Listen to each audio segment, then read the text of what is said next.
Good morning my dear students. नमस्कार। कैसे हैं आप लोग? उम्मीद करता हूँ अच्छे होंगे। और मैं मोहम्मद मासूम वापस आपका स्वागत करता हूँ इस वीडियो में। इस वीडियो में जैसा मैंने बताया था कि आज हम लोग बात करेंगे चैप्टर 2 बिजनेस स्टडीज़ से, जो है प्रिंसिपल्स ऑफ मैनेजमेंट। इससे पहले वाले वीडियो में हम लोगों ने साइंटिफिक मैनेजमेंट, जो फ्रेडरिक विंसलो टेलर का सिद्धांत है, उस पर हमने बात किया था। फ्रेडरिक विंसलो टेलर, जिन्होंने प्रोडक्शन साइंस पे काम किया था, उन्हीं के साथ एक और मैनेजमेंट स्कॉलर हैं, बहुत बड़े विद्वान, जिनका नाम है हेनरी फ्योल। जी हाँ, हेनरी फ्योल, जो कि एक फ्रेंच मैनेजमेंट स्कॉलर थे, मैनेजमेंट थ्योरिस्ट थे। उन्होंने 14 प्रिंसिपल दिया है। याद रखेंगे, 14 सिद्धांत हेनरी फ्योल ने दिया है, जिसको हम लोग ऑर्गेनाइजिंग का फंडामेंटल प्रिंसिपल मानते हैं, जिसके बिना कोई ऑर्गेनाइजेशन नहीं चल सकता। आप सोचते होंगे ना कि बड़ा से बड़ा ऑर्गेनाइजेशन होता है तो वो किस तरह से काम करते हैं। जैसे हम लोग एग्जांपल लें यूनिलीवर, जो कि इंग्लैंड की कंपनी, उनका हेड ऑफिस इंग्लैंड में है लेकिन वो इंडिया में बिजनेस कर रहे। उसी तरह से उसी तरह से बहुत सारी कंपनी है, सैमसंग है, माइक्रोसॉफ्ट है, होंडा मोटर्स है। ये इनका बिजनेस इतना बड़ा है कि वो पूरी दुनिया में अपना एक्सपेंशन कर चुके हैं, है ना। तो इनका अंदर का जो सिस्टम है, कैसे ये लोग आपस में कम्युनिकेट करते हैं, है ना, ये जो पूरा ऊपर से लेके नीचे तक का सिस्टम है वो कैसे चलता है, इन सब के पीछे हेनरी फ्योल का जादू है। और इस वीडियो को आप अंत तक देखेंगे। पूरा वीडियो अगर हम लोग एक में शूट कर पाए तो ठीक है, नहीं तो इसको हम लोग पार्ट में बनाएंगे। 14 प्रिंसिपल्स को कवर करने में टाइम लगेगा, तो एक एक करके हम लोग कंटेंट को स्क्रीन पे देखेंगे। मैं उनको बताऊंगा, एक्सप्लेन करूंगा, और आप इम्पॉर्टेंट पॉइंट्स को फटाफट नोट डाउन कर लेंगे, जैसा कि आप पहले से करते आए हैं। ओके, तो शुरुआत करते हैं हम लोग हेनरी फ्योल के सिद्धांत पे, जो कि चैप्टर 2 बिजनेस स्टडीज ग्रेड 12 से है। अब आपके स्क्रीन पे जो कंटेंट्स आएगा, आप उसको ध्यान से देखेंगे। उसको इम्पॉर्टेंट पॉइंट्स जो है, सारे के सारे इम्पॉर्टेंट है, सबको लिख डालना है, और उसको मैं अभी आपके सामने एक्सप्लेन करने वाला हूँ। तो चलते हैं हम लोग हेनरी फ्योल के सिद्धांत की ओर। आप देख सकते हैं आपके स्क्रीन पे, ये जो चैप्टर 2 है वो है हेनरी फ्योल का। हेनरी फ्योल को हम लोग फादर ऑफ एडमिनिस्ट्रेटिव मैनेजमेंट भी कहते हैं। फादर ऑफ एडमिनिस्ट्रेटिव मैनेजमेंट किनको कहते हैं? हेनरी फ्योल को। याद रखेंगे, Henri Fayol is also known as the father of administrative management, right. चलिए बढ़ते हैं अगले कंटेंट्स की ओर। इस स्लाइड में आपको हेनरी फ्योल की तस्वीर दिख रही है, आप देख सकते हैं साफ साफ। हेनरी फ्योल जो है, उनका जन्म 1841 में हुआ था और 1925 में इनका देहांत हो गया। आप देखते हैं हेनरी फ्योल को एक और नाम दिया गया है, father of general administration. Father of general administration के नाम से ही पता चलता है कि सारा जो ऑर्गेनाइजेशन है वो इनके सिद्धांत के बिना नहीं चल सकता है। आज भी आप देखेंगे तो बड़े से छोटे ऑर्गेनाइजेशन में इनके 14 प्रिंसिपल को कई मैक्सिमम एक्सटेंट तक लागू किया गया है, राइट। चलिए आगे बढ़ते हैं हम लोग। हेनरी फ्योल के लाइफ साइकिल के बारे में कुछ इंपॉर्टेंट पॉइंट बताऊंगा मैं। हेनरी फ्योल का जीवन कैसा रहा है, इन पॉइंट्स को आप लिख लेंगे, क्योंकि एग्जाम में आपको आता है तो आपके पास इंपॉर्टेंट नोट्स भी होंगे। पॉइंट नंबर 1 कहता है, Henri Fayol 1841 to 1925 was a French management theorist. याद रखिएगा, किस देश से इनका संबंध था? फ्रांस से। वो फ्रेंच मैनेजमेंट थ्योरिस्ट थे। थ्योरिस्ट का मतलब होता है स्कॉलर, जिन्होंने बहुत सारे लॉज दिए हो। तो किस देश से इनका संबंध था? जी हाँ, फ्रांस से। टेलर का सिद्धांत कहाँ से था? अमेरिका से। टेलर जो है वो अमेरिका से थे, और जो फ्योल हैं वो फ्रांस से हैं। चलिए आगे बढ़ते हैं पॉइंट नंबर 2 की ओर। पॉइंट नंबर 2 में आप देखेंगे, ही डेवलप्ड एडमिनिस्ट्रेटिव थ्योरी। कौन से थ्योरी को उन्होंने जन्म दिया था? एडमिनिस्ट्रेटिव थ्योरी को, which belong to the school of management. देखिए, जो विद्वान हैं, जो स्कॉलर्स हैं हमारे यहाँ, वो बहुत सारे ग्रुप में बैठे हुए हैं। तो एक हमारे यहाँ ग्रुप है मैनेजमेंट में, वो क्लासिकल स्कूल ऑफ मैनेजमेंट बोला जाता है। तो हेनरी फ्योल जो है वो क्लासिकल स्कूल ऑफ मैनेजमेंट से संबंध रखते थे। बात समझ रहे हैं? उनकी जो विचारधारा थी वो क्लासिकल स्कूल से मिलती जुलती थी। पॉइंट नंबर 3 की ओर बढ़ते हैं। He work to develop managerial efficiency, whereas Taylor work to develop workers efficiency. बड़ा ध्यान से पढ़ेंगे। टेलर का जो फोकस था वो वर्कर्स की एफिशिएंसी को बढ़ाने के लिए था, लेकिन जो फ्योल का सिद्धांत है वो मैनेजरियल एफिशिएंसी को बढ़ाने के लिए है। इसका मतलब जो फ्योल हैं, उन्होंने मैनेजमेंट पे काम किया है, मैनेजरियल पोजीशन पे ज़्यादा उनका फोकस रहा है, जबकि टेलर का फोकस वर्कर्स पे है और लो लेवल वर्कर्स के ऊपर ज़्यादा है। पॉइंट नंबर 4 में आते हैं, he graduated from the mining academy of Saint Etienne in 1860 in mining engineering. तो वो एक इंजीनियर भी थे और यहाँ से आप देखते हैं कि माइनिंग एकेडमी से उन्होंने माइनिंग इंजीनियरिंग भी किया था। तो चलिए बहुत अच्छी बात है, एक स्कॉलर है, इंजीनियरिंग की डिग्री इनके पास है। पॉइंट नंबर 5 में आते हैं हम लोग, he started his career at the age of 19। देखिए 19 साल की उम्र में ही उन्होंने माइनिंग कंपनी में काम करना शुरू कर दिया और वहीं पे वो फिर मैनेजिंग डायरेक्टर भी बने रहे फ्रॉम 1888 टू 1918। देख सकते हैं आप, मैनेजमेंट में ये इनका जो है इंजीनियरिंग का डिग्री भी था इंजीनियरिंग का, और उसके बाद ये मैनेजिंग डायरेक्टर के रूप में भी उन्होंने काम किया, तो अच्छा खासा इनका वर्क एक्सपीरियंस है। अब हम लोग आते हैं पॉइंट नंबर 6 की ओर। Fayol was the first to identify managerial functions. Fayol जो है, हेनरी फेयल, उन्होंने सबसे पहले मैनेजमेंट फंक्शंस को पहचाना। आप जो पढ़ते हैं planning, organising, staffing, directing, controlling, जो मैनेजमेंट के 5 फंक्शंस हैं उनकी आधारशिला भी फेयल ने ही रखी थी। तो वो इतने बड़े स्कॉलर हैं मैनेजमेंट में जिनके बिना काम नहीं चल सकता है, मैनेजमेंट फंक्शन उन्होंने ही डिवाइस किया था। पॉइंट नंबर 6 बड़ा इंपॉर्टेंट है, ही डिवाइडेड इंडस्ट्रीज इनटू, जो उद्योग हैं उनको, उनके फंक्शंस को, उनके एक्टिविटीज़ को उन्होंने 4 पार्ट में बांटा था। एक पार्ट है टेक्निकल, दूसरा है कॉमर्शियल, तीसरा है फाइनेंशियल और जो चौथा है वो सिक्योरिटी। ये 4 बड़े फंक्शंस होते हैं, 4 बड़ी सब एक्टिविटीज़ में हेनरी फेयल ने इसको बांटा था। And Fayol develop 14 principles of management, 14 principles of management, right. तो अभी जैसे कि मैं बता रहा था आपको कि हेनरी फेयल जो है एक बहुत बड़े स्कॉलर रहे हैं, है ना। क्या क्या इंपॉर्टेंट चीज़ आप लोगों ने सीख लिया। हेनरी फेयल फ्रांस से संबंध रखते। हेनरी फेयल वो पहले स्कॉलर हैं जिन्होंने मैनेजमेंट फंक्शन को पहचाना था। हेनरी फेयल के पास माइनिंग इंजीनियरिंग की डिग्री थी। हेनरी फेयल जो है एक वर्कर से लेकर के मैनेजिंग डायरेक्टर तक का पोजीशन इन्होंने अपने जीवन में जो है संभाला है, काफ़ी एक्सपीरियंस था उनको। वो क्लासिकल स्कूल ऑफ मैनेजमेंट से बिलोंग करते थे और उन्होंने जो है अपने जीवन में बहुत सारे कंट्रीब्यूशंस मैनेजमेंट की फील्ड में दिए हैं और इसीलिए उनको फादर ऑफ एडमिनिस्ट्रेटिव मैनेजमेंट भी कहा जाता है। क्या कहा जाता है? Father of administrative management. एक बड़ा डिफरेंस है टेलर और फेयल में कि जो टेलर हैं उन्होंने ब्लू कॉलर वर्कर यानी लो लेवल वर्कर्स पे काम किया, जबकि जो फेयल हैं उन्होंने हाई लेवल से लेकर के लो लेवल तक स्पेशली मैनेजमेंट की एफिशिएंसी को कैसे बढ़ाना है, कौन कौन से रूल्स हो सकते हैं, उसके ऊपर उन्होंने काम किया है। तो चलिए अब हम लोग बात करते हैं, ये तो इंट्रोडक्शन हो गया फेयल के लाइफ का। अब हम लोग बात करेंगे वो 14 प्रिंसिपल्स क्या क्या हैं, वो जो 14 सिद्धांत हेनरी फेयल ने दिए हैं वो क्या क्या हैं। चलिए आते हैं हम लोग आगे बढ़ते हैं। उम्मीद करता हूँ आपको समझ में आ रहा होगा और एक एक पॉइंट को आप कॉपी में नोट डाउन करते जाएंगे। ज़रा इस गौर से देखेंगे इस डायग्राम को, हेनरी फेयल्स 14 प्रिंसिपल ऑफ मैनेजमेंट, एक एक करके मैं आपको ये बताऊंगा। फेयल के जो प्रिंसिपल हैं वो 14 है, इस डायग्राम में आप देख सकते हैं, बड़ा इंपॉर्टेंट है। फर्स्ट पॉइंट है division of work, second point है authority and responsibility, point number 3 है डिसिप्लिन, पॉइंट नंबर 4 है unity of command, point number 5 है unity of direction, point number 6 है subordination of individual interest to general interest, point number 7 है remuneration of personal, point number 8 है centralisation, point number 9 है scholar chain, point number 10 है order, point number 11 है equity, point number 12 है stability of tenure and point number 13 है initiative, point number 14 है esprit de corps, esprit de corps. जैसे कि इस डायग्राम में आप देख सकते हैं there are 14 principle suggested by Henri Fayol. ये 14 प्रिंसिपल को आप समझ सकते हैं 14 पिलर हैं, 14 पिलर्स हैं मैनेजमेंट में किसी भी ऑर्गेनाइजेशन में। तो चलिए अब हम लोग स्टार्ट करते हैं एक एक करके। सो जो सबसे पहला है प्रिंसिपल्स ऑफ हेनरी फेयल में वो है डिवीजन ऑफ वर्क। क्या मतलब होता है डिवीजन ऑफ वर्क का, इसको आप नोट डाउन करेंगे, कॉपी में लिख लेंगे। Each work should be divided into small task और जॉब, यानी कि हर काम को छोटे छोटे टास्क में, जॉब में बांट देना चाहिए। Each job should be given to a person who is specialised in that work और प्रोसेस, यानी जब आप काम को छोटे छोटे प्रोसेस में बांट देंगे तो हर प्रोसेस को एक ऐसे व्यक्ति को देना चाहिए जो उस काम को करने में स्पेशलाइज्ड हो।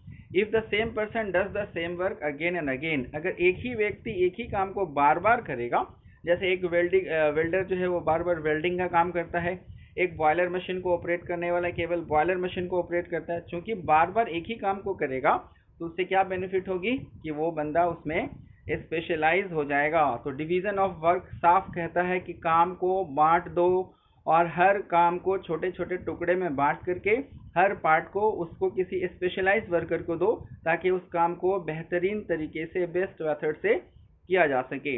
यहाँ पे इस डायग्राम में मैंने डिवीजन ऑफ वर्क को यहाँ पे शो किया है।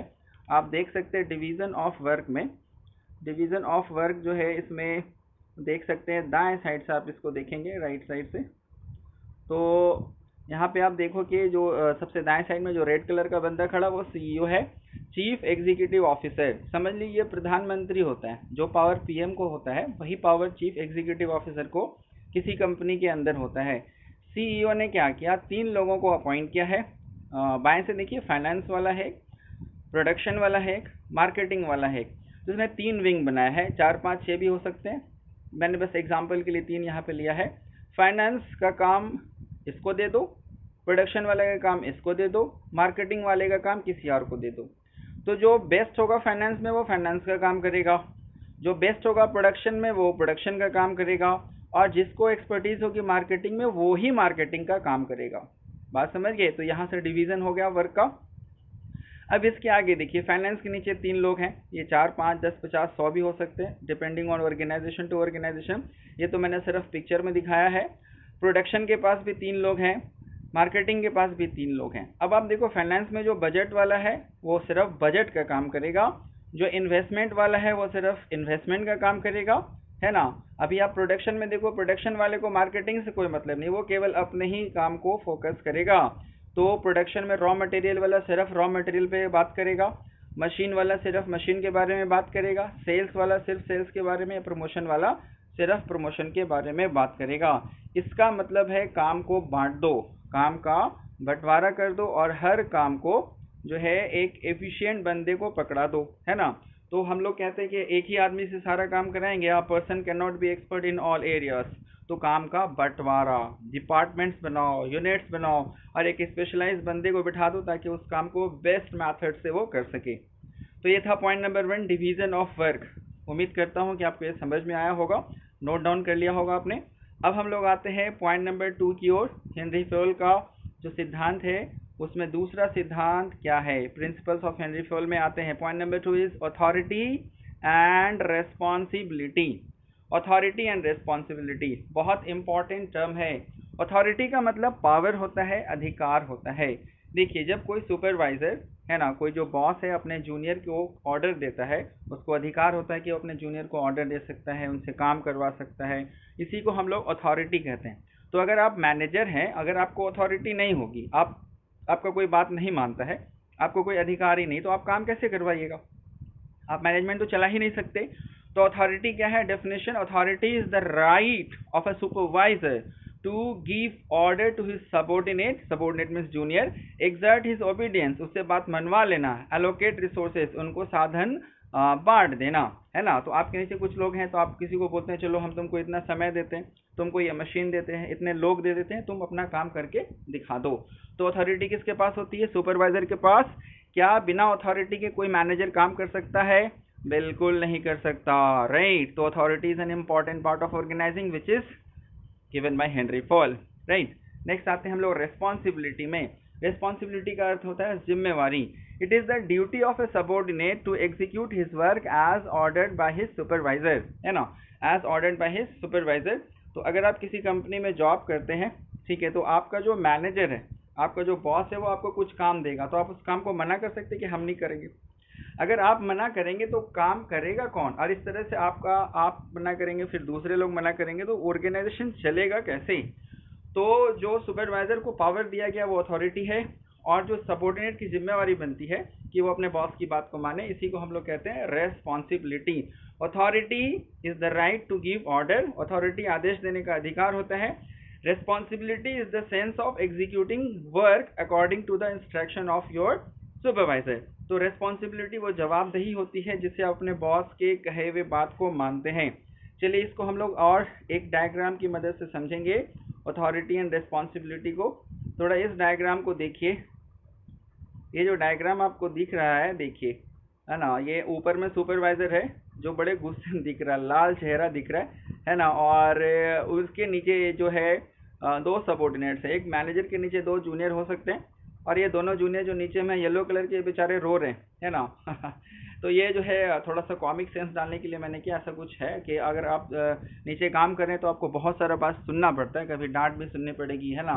तो ऐसे में जो सुपरवाइजर है वो सबॉर्डिनेट को क्या देता है, आदेश देता है। लेफ्ट साइड का जो ग्रीन एरो है वो दिखा रहा है अथॉरिटी को। अथॉरिटी ऊपर से नीचे आती है, अथॉरिटी ऊपर से नीचे आती है, टॉप टू बॉटम आती है, जबकि रेस्पॉन्सिबिलिटी बॉटम टू टॉप जाती है। एक सबॉर्डिनेट अपने बॉस के लिए रेस्पॉन्सिबल होता है, वो जिम्मेवार होता है कि वो उसके सारी बातों को माने। अंडरस्टूड। तो सुपरवाइजर आप भी बनेंगे तो आप भी जो है ऑर्डर दे सकते हैं, आपके पास भी अथॉरिटी आएगी, है ना, और आप अगर सबॉर्डिनेट होंगे तो आपके पास रेस्पॉन्सिबिलिटी आएगी। चलिए बढ़ते हैं हम लोग आगे थर्ड प्रिंसिपल की ओर, विच इज डिसिप्लिन। डिसिप्लिन पे मैं ज़्यादा नहीं बोलूँगा, आप जानते हैं अनुशासन क्या होता है। It is the sense of employees to respect and follow the rules and regulations of organization. It makes an organization behave in a uniform and predictable manner. It is an essential element of management. लिख लिया होगा आपने, video को pause करके इस definition को लिख लेंगे। डिसिप्लिन क्या होता है भाई? डिसिप्लिन जो होता है, कहते हैं डिसिप्लिन, जो डिसिप्लिन है इसका अर्थ है रूल्स एंड रेगुलेशंस का सम्मान करना और उनका पालन करना। आप किसी भी ऑर्गेनाइजेशन में है तो उनके प्रोटोकॉल्स को, उनके रूल्स एंड रेगुलेशंस को आपको मानना पड़ेगा, और अगर आप नहीं मानेंगे तो अनुशासन नहीं रहेगा, डिसिप्लिन नहीं रहेगा, तो ऑर्गेनाइजेशन कभी नहीं चल सकता है। Point number 3 is discipline. अब इस पर हम लोग ज़्यादा बात नहीं करेंगे, चलिए आगे बात करते हैं। डिसिप्लिन, पॉइंट नंबर 3, डिसिप्लिन के बाद क्या आता है हमारे पास? नेक्स्ट आता है पॉइंट नंबर 4। पॉइंट नंबर 4 क्या है भाई? Unity of command. बहुत ही इंपॉर्टेंट है भाई। यूनिटी ऑफ कमांड का मतलब क्या होता है, समझ लीजिए क्या है। It means there should not be more than one supervisor of a subordinate. यानी किसी भी वर्कर का एक से अधिक बॉस नहीं होना चाहिए, किसी भी परिस्थिति में नहीं होना चाहिए। Each worker should have only one boss. Her worker का केवल एक ही बॉस हो, एक ही सुपरवाइजर हो। One supervisor can have multiple subordinate. एक सुपरवाइजर के नीचे बहुत सारे सबॉर्डिनेट हो सकते हैं, लेकिन एक वर्कर के ऊपर एक से ज़्यादा सुपरवाइजर नहीं होने चाहिए, बिल्कुल भी नहीं होने चाहिए। आप इसको इस डायग्राम से समझ सकते हैं यूनिटी ऑफ कमांड में। देखिए यहाँ पे दो पिक्चर है, लेफ्ट साइड में है जो बिल्कुल सही है, ये जो ब्लैक कलर से है वो सुपरवाइजर है, उसके नीचे दो सबॉर्डिनेट है। आप देख रहे हैं एक सुपरवाइजर के नीचे 3 सबॉर्डिनेट है, ठीक है, बिल्कुल सही है। 3 की जगह 30 डाल दीजिए, वो भी ठीक है। लेकिन जो दाएं साइड में रॉन्ग अप्रोच है, क्रॉस किया हुआ, उसमें आप देख रहे हैं कि जो 3 सबॉर्डिनेट है, इन तीनों सबॉर्डिनेट का 2 बॉस, बाएं वाला भी इंस्ट्रक्शन दे रहा है, दाएं वाला भी इंस्ट्रक्शन दे रहा है। अब ऐसी स्थिति में क्या होगा कि जो वर्कर है वो कंफ्यूज हो जाएगा। इमेजिन कीजिए अगर आपका 2 सुपरवाइजर हो, एक बोलता है ये करो, दूसरा बोलता है वो करो, तो आप किसकी बात को मानेंगे? Definitely you will get confuse. तो भले ही एक मैनेजर के नीचे 50, 100, 200 जूनियर हो, मगर हर सबॉर्डिनेट का एक से ज़्यादा बॉस नहीं होना चाहिए। Every worker should receive instruction from one and only one supervisor. एक से ज़्यादा बॉस नहीं होना चाहिए, है ना। क्या आपको कहीं इसका एक्सेप्शन मिला है? जनरली इसका एक्सेप्शन नहीं होता है, लेकिन टेलर ने इसका एक्सेप्शन दिया था। याद कीजिए, फंक्शनल फोरमैनशिप का जो प्रिंसिपल था, अगर एग्जाम में आपसे पूछता है कि यूनिटी ऑफ कमांड का कहीं पे अपवाद आपको मिलता है, तो आप बोलेंगे ये अपवाद तो है भाई, हेनरी फ्योल ने क्या किया था, फंक्शनल फोरमैनशिप बनाया था, याद है ना। 8 सुपरवाइजर थे और हर वर्कर जो है 8 सुपरवाइजर को रिपोर्ट कर रहा है, तो डेफिनेटली हेनरी फ्योल ने यूनिटी ऑफ कमांड को तोड़ा था, बट जनरली ऐसा वायलेशन नहीं होना चाहिए। तो यूनिटी ऑफ कमांड समझ में आया? One worker one boss, one worker one boss. Always remember, unity मतलब एक, यानी एक ही जगह से आदेश आना चाहिए, एक जगह से ज़्यादा नहीं आना चाहिए। करेक्ट। चलिए अब हम लोग बात करते हैं नेक्स्ट प्रिंसिपल की, वो है यूनिटी ऑफ डायरेक्शन। क्या मतलब होता है यूनिटी ऑफ डायरेक्शन का? कहते हैं ऑल द यूनिट्स और departments of an organisation should have common objective. हर ऑर्गेनाइजेशन का जो डिपार्टमेंट है, यूनिट है, उनका एक ही लक्ष्य होना चाहिए। देयर रिस्पॉन्सिबिलिटीज में बी डिफरेंट, उनकी जिम्मेवारियां बिल्कुल अलग हो सकती हैं, but there goal should be same, उनका लक्ष्य जो है वो समान होना चाहिए। यहाँ पे मैंने एक उदाहरण दिया है। For production department buys best raw material and sales department distributes product in the market. जो उत्पादन करता है प्रोडक्शन डिपार्टमेंट होता है, वो जिम्मेवार होता है रॉ मटेरियल, अच्छा से अच्छा रॉ मटेरियल खरीदना चाहता है ना। अच्छा रॉ मटेरियल क्यों खरीदना चाहता है? ताकि प्रोडक्ट बहुत बढ़िया हो। और जो मार्केटिंग या सेल्स डिपार्टमेंट वाला है वो क्या करता है? प्रोडक्ट डिस्ट्रीब्यूशन करता है। तो प्रोडक्शन वाले का काम अलग है और सेल्स वाले का काम अलग है ना। लेकिन दोनों का लक्ष्य एक ही है। Both units have different responsibility but there goal is same, that is profit. चाहे डिपार्टमेंट्स कितने भी हो, उनका लक्ष्य जो है वो एक होना चाहिए। इसको हम इस डायग्राम से समझेंगे। यूनिटी ऑफ डायरेक्शन को जरा ध्यान से देखिएगा। बहुत सारे लोग हैं, है ना, कुछ लोग राइट से आ रहे हैं, कुछ लोग लेफ्ट से आ रहे हैं, है ना, लेकिन उनका जो डायरेक्शन है वो गोल की ओर है। मतलब भले ही वो अलग अलग दिशाओं से आ रहे हैं, अलग अलग एफर्ट करते हैं, प्रयास करते हैं, लेकिन उनका लक्ष्य जो है वो समान होना चाहिए। सो यूनिटी ऑफ डायरेक्शन पूरे ऑर्गेनाइजेशन को एक साथ एक सूत्र में बांध देता है, उनका लक्ष्य समान हो। करेक्ट। चलिए आगे बढ़ते हैं। प्रिंसिपल्स ऑफ हेनरी फ्यूल में हम लोग बात करेंगे subordination of individual interest to general interest, है ना। Subordination of individual interest to general interest, क्या अर्थ है इसका? Several employees work in a company, एक कंपनी में बहुत सारे लोग काम करते हैं। Their personal objectives are also different, उनका जो व्यक्तिगत लक्ष्य होता है वो बिल्कुल अलग होता है ना। But they should give priority to organisational goal, लेकिन उनको जो है किसको प्रायोरिटी देना चाहिए, किसको महत्व देना चाहिए? ऑर्गेनाइजेशन के गोल को। They should sacrifice personal interest for the achievement of organisational goal, right. जरा इस बात को आप ध्यान से समझेंगे कि अगर किसी भी कंपनी में आप देखेंगे तो बहुत सारे लोग काम करते हैं ना। कुछ इंजीनियर काम कर रहे होते हैं, कोई चार्टर्ड अकाउंटेंट काम कर रहे होते हैं, कोई साइंस पढ़ के आता है, कोई मैथ्स पढ़ करके आता है, कोई जो है आर्ट्स पढ़ करके आता है, कोई मैनेजमेंट पढ़ के आता है, कोई साउथ से है, कोई नॉर्थ से है। सबका अपना अलग अलग लक्ष्य होता है, बात समझ रहे हैं। लेकिन जो मैनेजमेंट का सिद्धांत है subordination of individual interest into general interest, इसका मतलब ये होता है कि आप ऑर्गेनाइजेशन के लक्ष्य के लिए अपने लक्ष्य का बलिदान करें, उसकी सैक्रिफाइस करें। तो हर वर्कर को तैयार होना चाहिए कि अपना पर्सनल जो लालच है, पर्सनल जो इंटरेस्ट है, उसको वो पीछे रखें और ऑर्गेनाइजेशन के लक्ष्य को आगे रखें। जरा सोचिए, अगर हर एम्प्लॉय अपने अपने लक्ष्य के बारे में सोचेगा तो ऑर्गेनाइजेशन का लक्ष्य कभी पूरा हो पाएगा क्या? बिल्कुल नहीं हो पाएगा। इसीलिए क्या इंपॉर्टेंट है, इंडिविजुअल गोल या ऑर्गेनाइजेशनल गोल? सोचिए आप, डेफिनेटली आप क्या कहेंगे? इंडिविजुअल गोल बाद में, पहले ऑर्गेनाइजेशनल गोल। क्या यह समझ में आया आपको? चलिए अब इसके बाद हम लोग नेक्स्ट टॉपिक लेते हैं। यहाँ पे प्रिंसिपल्स ऑफ हेनरी फ्यूल में ये जो 7वां है हमारे सामने, वो है रेम्यूनरेशन ऑफ एम्प्लॉय। यहाँ पे मैं क्लियर कर दूं, रेम्यूनरेशन का मतलब सैलरी या वेज होता है। रेम्यूनरेशन से रिलेटेड क्या बोला हेनरी फ्यूल ने? उन्होंने कहा रेम्यूनरेशन मीन्स सैलरी और wage. All workers should get wage matching with their skill, knowledge, experience and performance. इसका मतलब वर्कर का जितना नॉलेज है, जितनी एक्सपीरियंस है, जैसा उसका जो है परफॉर्मेंस है, उसी के अनुसार उसका वेज होना चाहिए। यानी कि अच्छा काम कर रहा है, ज़्यादा पढ़ा लिखा है, ज़्यादा क्वालिफाइड है, एक्सपीरियंस है, तो उसकी सैलरी ज़्यादा हो, और अगर कम है तो उसका कम होना चाहिए। यानी सैलरी का संबंध जो है जान पहचान से नहीं हो, पर्सनल रिलेशनशिप से नहीं होना चाहिए, बल्कि उसका रियल वर्थ से होना चाहिए। The ways should be reasonable enough so that workers can leave a standard life according to their status. There should not be any partiality in fixing remuneration. इसको आप लिख डालेंगे। देखिए ये बड़ा इंपॉर्टेंट पॉइंट है। पहले क्या होता था कि जो फैक्ट्री में जो वर्कर्स होते हैं, अगर उनका मैनेजमेंट से जान पहचान है तो वो क्या करते थे ना, उनकी सैलरी ज़्यादा रख देते थे, भले ही उनको काम करने आ रहा हो या नहीं आ रहा हो। बात समझ रहे हैं?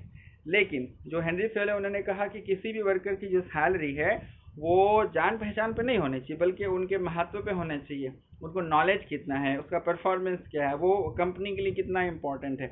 तो सैलरी और वेज जो है कम से कम इतना तो होना ही चाहिए कि एक आदमी जो है अपने फैमिली को चला सके, अपने जो ज़रूरी खर्चे हैं उसको वो निकाल सके, और अपने स्टेटस के अकॉर्डिंगली अपना लाइफ जो है वो बिता सके। बात समझ रहे हैं? तो अगर आप इतना वेज नहीं दे सकते हैं अपने एम्प्लॉय को कि वो अपने लिविंग स्टैंडर्ड को मेंटेन कर पाए, तो ऐसी स्थिति में आपको कोई अधिकार नहीं बनता है कि आप किसी से काम कराएं। तो रेम्यूनरेशन का मतलब क्या हो गया? रेम्यूनरेशन का मतलब हो गया कि आप जो है वर्कर की जो सैलरी है वो बिल्कुल फेयर हो, उचित हो, रीजनेबल हो। तो आप देख रहे हैं फ्योल ने कितने तरह की बातें की हैं, है ना। उन्होंने वर्कर की सैलरी के बारे में भी बात किया है। तो ये था आपका point number 7, remuneration of employee. के बाद हम लोग बात करेंगे प्रिंसिपल्स ऑफ हेनरी फ्योल में centralisation and decentralisation. Centralisation and decentralisation. अभी हम लोग इस वीडियो को यहीं पे कंक्लूड कर रहे हैं। इसके नेक्स्ट पार्ट में रिमेनिंग पार्ट्स को हम लोग कवर करेंगे, क्योंकि ये वीडियो लंबा हो रहा है और आप ज्वाइन करेंगे नेक्स्ट वीडियो में, हम लोग यहीं से कंटिन्यू करेंगे। तब तक के लिए आप ब्रेक ले सकते हैं। Thank you.